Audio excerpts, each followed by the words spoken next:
ready. Second loudest in the building. After me? All right, we ready? Yep. Today we're going to look at factoring quadratics. Let's say we give you the quadratic x squared minus x minus 6. We want to factor this. First thing, just like the quadratic formula, we're going to identify our a, our b, and our c values. We have a as 1, we have b as -1, we have c as -6.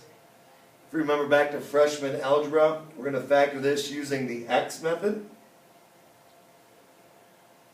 Draw your x.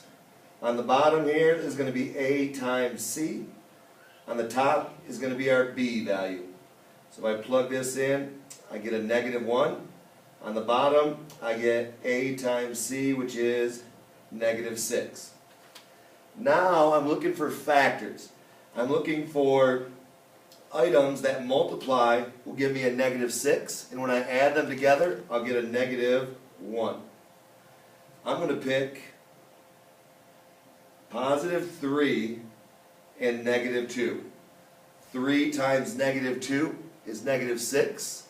3, oh, I'm going to pick, we should back up, huh? I should start over. No, you can just tell them, oops, why is this wrong? I just messed up. We actually got +2 and we've got -3. Just because we want that one to be negative left over Exactly. instead of positive. Perfect. So -3 times 2 is -6. -3 plus 2 is going to be -1. So even if they made a mistake and they got it wrong the first time, they could just go back and fix it, just like Mr. Zurich just did. Now we're going to Perfect. pull these both out into factored form. It's as simple as x minus 3, here's my -3, and x plus 2. If I was to put these back into the box method, I would get x squared minus x minus 6. Try it if you don't believe me.